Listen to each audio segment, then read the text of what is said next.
चाहे जतिको मल नपाएर वीरगञ्जका कृषकहरू समस्यामा परेका छन्। वीरगञ्ज कृषि सामग्री कम्पनी लिमिटेड प्रदेश कार्यालय वीरगञ्जको इनरवामा रहेको गोदामबाट मल वितरण कार्य सुरु भए तापनि चाहे जतिको मल किसानले पाउन सकेका छैनन्। दैनिक रूपमा वीरगञ्जबाटै लाखौं टन मल अन्य जिल्लामा पठाइदा पनि यहाँका कृषकहरूले चाहे जतिको मल नपाएर बाली नै नष्ट हुने अवस्थामा पुग्दै गएको छ। पहिला त समयमा मल नप्राप्त भएर नि समस्या भएको थियो, तर अहिले आएर मल पाए तापनि अहिले चाहेको मात्रामा मल पाउन नसकेर कृषकहरू समस्यामा पर्दै गएका छन्। चाहे जतिको मल नभेटेर खेतमा पूर्ण रूपमा मल छिर्न नसक्ने अवस्था भएको बताउनुहुन्छ यहाँका किसानहरू। यसै विषयमा वीरगञ्ज महानगरपालिका वडा नम्बर 31 बाट हाम्रा सहकर्मी इमरान देवानले तयार पार्नु भएको एक रिपोर्ट। अपन परिचय दिया। हमार नाम परल शेख अताउर रहमान, 31 नंबर वार्ड से नए टोला से। जी, का समस्या भाई मल के लेके? समस्या यही बा मल के लेके कि टाइम पर तो एगो मिलत नहीं कि 2 महीना हो गए। 10 बीघा 11 बीघा जो खेत वाला आदमी बा ओकरा 1 बीघा से मतलब 1 बोरा से तो कुछ होत नहीं के, ओकर तो 10 बोरा चाहिए कम थे,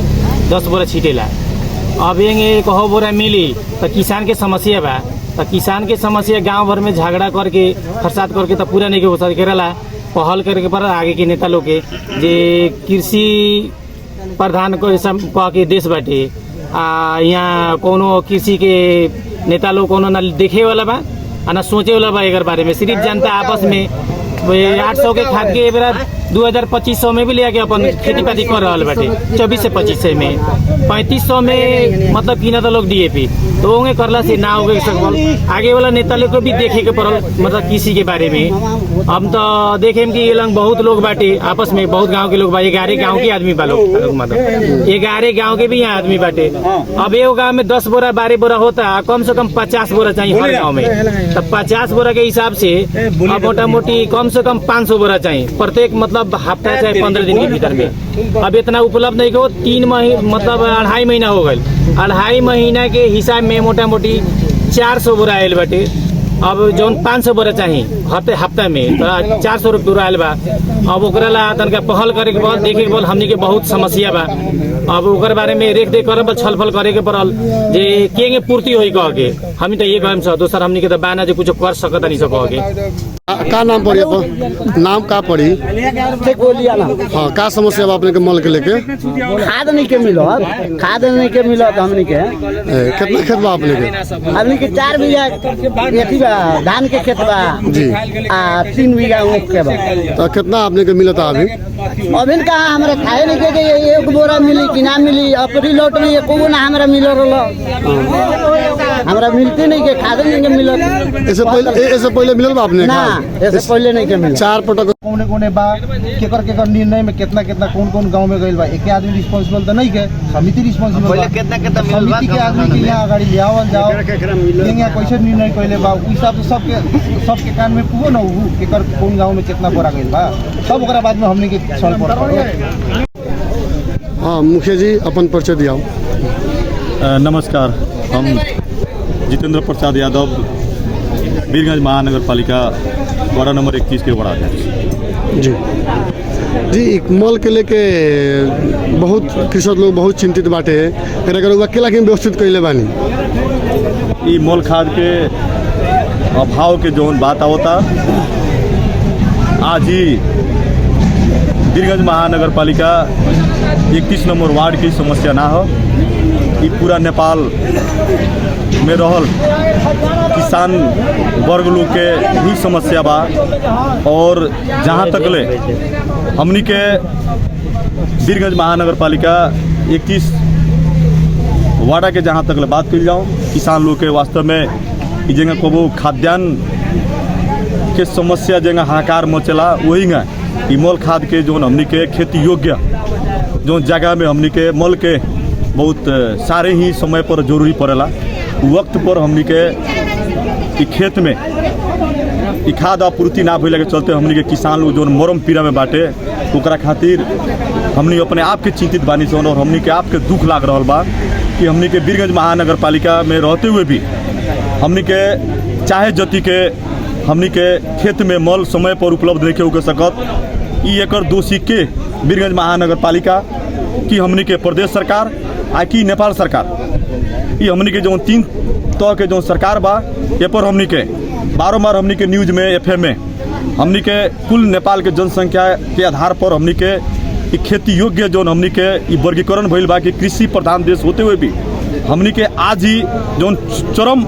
अभाव के जो हमनी के मल खाद के जो हमनी के अनुभूति कर रहा सन इस सारे विगत कुछ दिन से आज ई ना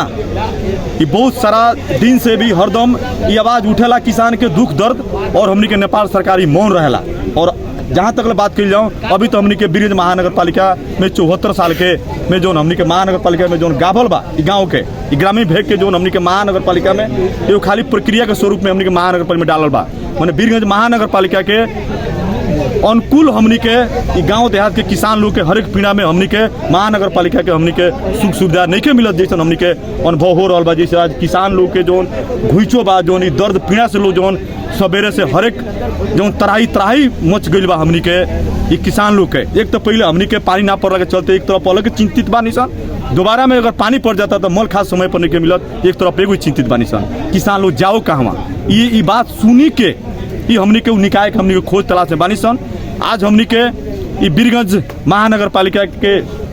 सामने जो हमनी के वार्ड नंबर 31 के जो सहकारी संस्था के बीच में तमाम हमनी के किसान भाई लोग चाचा लोग जो उपस्थित भइल बानी। इस सहकारी संस्था में उतने सीमित हमनी के रोपाई के समय पर हमनी के खाद के कमी भइला के चलते हमनी के आज बड़ा हमनी के भय नहीं के सकत, जबकि वीरगंज महानगर पालिका के जनगणना अनुसार हमनी के खेत के अगर वर्गीकरण अनुसार में वीरगंज महानगर पालिका के सबसे बेसी खेती योग्य जगह के अगर वर्गीकरण हमनी के भइल बाटे तो 846 हेक्टेयर जगह हमनी के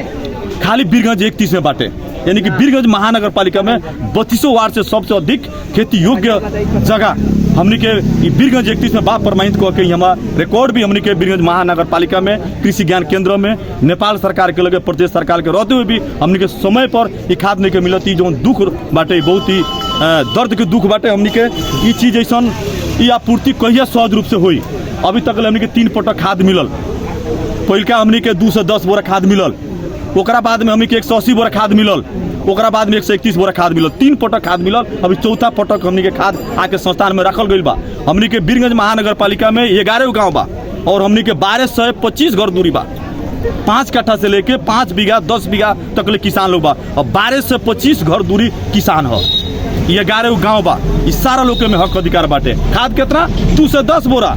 100 बोरा खाद में अपने 10 बोरा 11 बोरा 15 बोरा 20 बोरा खेती के ओकर मापदंड के अनुसार में जनसंख्या पर ई खाद बांटे वाला नहीं के जे खेती कैले बा ओकरा के ही हमनी के खाद के पूर्ति करे के बा। फिर भी हमनी के 12 से 25 घर दूरी बाटे 11 गाँव में बा। नेता लोग कहता नहीं लगे कि अपने लोग ले जाई उतने में बांट दी। हम तो कहता नहीं कि जे भी एकर निकाय के प्रमुख बानी कम से कम हमारा आके यहाँ कम से कम आज जोन खाद आइल बाटे ये पूरा जोन माज बाटे अपने बांट के दिखा दी ना 11 गाँव में क्यों अपने से खाद के इस समस्या समाधान हुई। हमनी के भी बहुत ये बात से दुखित बानी सन। अपने के मीडिया के मार्फत इस सारा हमनी के जनता के मार्फत जोन ये अपने एगो सत्य तथ्य जोन जाने के एगो कीटान करे के समस्या के जोन एगो हमनी के एगो संकलन करतानी हमनी के अपने के मार्फत से हम आग्रह करम सन कि हमनी के जो निकाय लोग बाटे ये हमनी के सरकारी निकाय से लेके हमनी के हर एक निकाय मौन न थोको समय पर हमनी के ये जोन हमनी के किसान लोग के जोन हमनी के दूर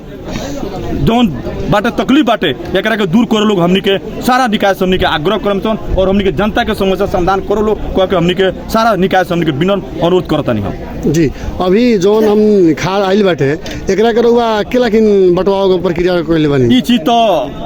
ईरान जी अपने बहुत बढ़िया बात पूछनी एकरा पहले भी बहुत जनता लोग अलमल में बा। हमनी के निर्वाचित के बाद में 216 गते जेठ 216 गते के जब हमनी के पदभार भई ओकरा बाद में हमनी के बहुत सारा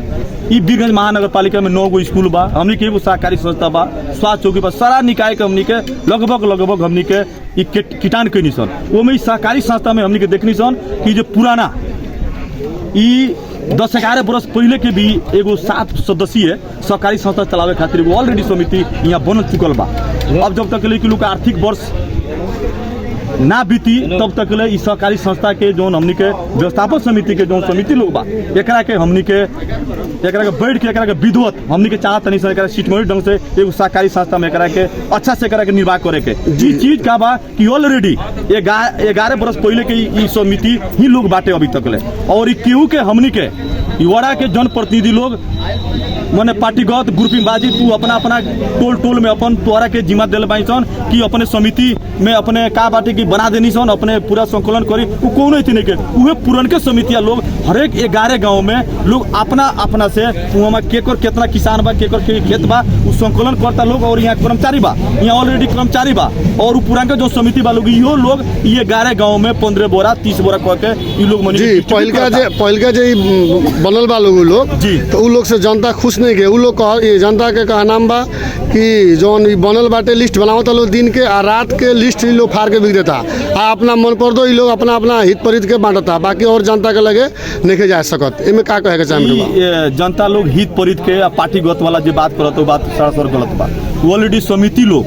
ई का बाटे कि ये सब बात बाटे एक बार फिर भी बात आवाज उठ रहल है सारा लोग मानिए कि जो कहीं ना कहीं जनता कोनो पार्टी नानू हो ई ग्रुपबाजी के बात नहीं करो किसान के जोन बात बा उमा लिस्ट जी समिति लोग कुछ गड़बड़ होता मुखिया जी कह के जनता का आवाज आवत अब देखिए उस समिति लोग हम पहले कहनी है जो पुराना समिति ऑलरेडी बा लोग उस समिति लोग अगर कमी बेसी करता तो उ का बाकी जे उ लोग अपन सच्चाई हमरा कहे के मतलब उस सर्वपक्षीय हमनी के पूरा किसान लोग के समस्या है आ सारा किसान लोग के संकलन करके आ सब लोग के लगे अब 11 बोरा 12 बोरा में खाद में 30 बोरा में कहाँ से लोग भेज सकी 3 चरण के खाद जोन बटाइल हमनी के हमनी के पाट करके तो लोग बांटत बा हमरा कहे के मतलब एक बाद में ई जोन ई खाद के जहाँ बात बा तो पूरा खाद के जोन अपने के साइड लोग कहले बा कि ना ये पूरा खाद के हमनी के व्यवस्थापन कर देवे काम हमर बा टोटल जितना हमनी के खाद होता हमनी के अपन कैश लगा के जनता कहे के मतलब यहाँ आओ पैसा तीरो और खाद ले जाओ ये टोटल पैसा ही खाद में जितना 4.5 लाख रुपया बराबर के हम सहकारी संस्था के लोग के हम यहाँ हमनी के सहयोग स्वरूप में हम रख दिल बनी जानकारी सहित मानिए कि जब अपने के भइल ना भइल तो हम अपने के मार्फत ही करते नहीं ओकरा बाद में जितना सहकारी संस्था के मार्फत जो हम 4.5 लाख रुपया जोन में छोड़ दिल बनी खाद जोन किने बेचे वाला जोन काम बा एमे जितना आमदनी हुई इस सहकारी संस्था में हम एगो अनुदान यानी कि व्यक्तिगत हम सहयोग मार्फत हम का बाकी छोड़े के एगो हम अभी तक ले हाल 3 ट्रिप में 39,000 रुपये 4,40,000 में जो 3 बार खाद हमनी के विगत अपने के बतैनी जे 180 210 और 131 बोरा खाद में हमनी के 39,000 रुपया फायदा इस समिति लोग बतैले बा 39,000 रुपया हमारा समिति में हैंड ओवर कर देगा कथी से मेंटिंग द्वारा कि ओकर प्रमाण रही कि जे मुखिया जी जनप्रतिनिधि इस संस्था के उन्तर स्तर बढ़ावे खातिर इस सहकारी संस्था धराशायी में हो गई बा 100 रुपया में नहीं के 20 रुपया के में एक कप चाय के पैसा नहीं के हम तक कुछ परिवर्तन करी कह के तो हमारे ऑलरेडी 4.5 लाख रुपये में डाल दिल बानी कि जेमें 3 लाख कमीनी हुई 2 लाख कमीनी हुई ये लोग हिसाब हमारे देवो कर्मचारी हिसाब देवो समिति हिसाब देवो उ मुनाफा में से हमारा 1 रुपये ना चाहिए पूरा मुनाफा हमें में हम एगो अनुदान स्वरूप में सहयोग स्वरूप में माइटिंग करके अपने के मीडिया पूरा जनता के बीच में हम कितना अनुदान कोई कितना सहयोग कोई 1 लाख तो 1,70,000 तो 17,000 ये अपने के 10 दिन 15 दिन के बीच में हमने के माइटिंग करके जितना ये मुनाफा भइल बा हमारे पैसा सिर्फ कैश हमारे रिटर्न हो या बाइक मुनाफा जो बा इस सरकारी संस्था के हुई और अपने आम जनता के हुई क्योंकि हम अपने के एगो ये बात हम रखे के चाहता है जी धन्यवाद आफ्नो परिचय दिए नि त मेरो नाम हेमनारायण सिंह हजुर सोरक बिरुवा सहकारी संस्थाको व्यवस्थापक हजुर यो खाद कति पटक आइसकेको छ हजुरको वार्डमा तपाईँको पटक गर्दाखेरि 4 पल्ट आइसक्यो यो लिएर कति आएछ तपाईँको बोराको यो कुन्टल खाद कुन्टलको खाद तपाईँको डिएपी 2200 को बोरा परिरहेछ युरिया 750 को रेट परिरहेछ त्यहाँ खरिद रेट अनि हजुर कतिमा बिक्री गर्नु यहाँ म 900 को युरिया बेचिरहेछौँ 23.5 को डिएपी अनि तपाईँको 1600 खरिद परिरहेछ पोटास पनि आइरहेछ पोटास 1600 को डिएपी 1750 अनि जति हजुरले लिएर आउनु भइरहेछ त्यतिकोले यो जनतालाई पुगिरहेछ वार्डलाई त पुगिरहेको छैन जे आउँछ त्यसैमा हामी चाहिँ बाँडफाँड गरेर गाउँमा वितरण गरिरहेछ अहिलेसम्म कतिजनालाई बाँडिदिनु भएको छ अब त्यो त जोड्न सकेको छैन हजुर त्यो डिटेल सबै छ मेरो पासमा लेखेर राखेको छु कुन किसानले कति लाग्नु भएको छ कतिखेर लाग्नु भएको छ कुन गते लाग्नु भएको छ होइन एक बोराको हिसाबले कसैले चाहिँ 25 किलोको हिसाबले वा आफ्नो गाउँ समाजले त्यहाँ बसेर त्यो निर्णय गरेर उहाँहरू वितरण गर्नुभएको छ र उहाँको निर्णयअनुसार गाउँको निर्णयअनुसार हामी चाहिँ त्यो लिस्ट हेरिकन उहाँ किसानलाई हामी दिइरहेको अनि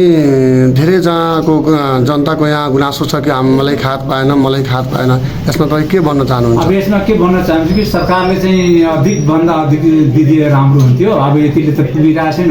किनभने कि अब जहाँ 10 बोराको आवश्यकता छ वहाँ 2 बोरा आइरहेको छ भने त्यो कसरी हटाउन सक्छु? डिभाइडेड गर्दाखेरि दिक्कत हुन्छ। अब त्यसैमा गाउँ समाजले बसाइकन कि यही बोरा छ यतिकै मात्र छ यसमा तपाईँहरू कसरी कुन हिसाबले तपाईँहरू गर्नुहुन्छ त्यो अनुसार गर्नु सक्नुहुन्छ। अरू आज यो चाहिँ गाउँको मान्छेहरू आउनुभएको छ वितरण कतिखेर गर्नुहुन्छ त? वितरण अहिले म गर्दिनँ। अध्यक्षजी आउनुहुन्छ त्यसमा हामी सबै बस्छौँ बसेर निर्णय गर्छौँ कि कुन गाउँमा कति दिने हो वास्तवता एरिया हेरेर कि गाउँ हेरेर के कसो हुन्छ तपाईँहरू निर्णय गरिकन तपाईँ मलाई एउटा लिस्ट दिनुहोस् त्यो अनुसार हामी किसानलाई दिन्छौँ। धन्यवाद।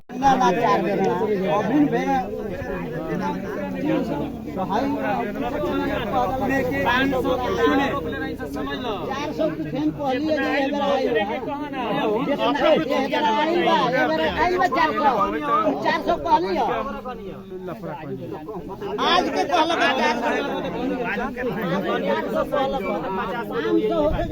400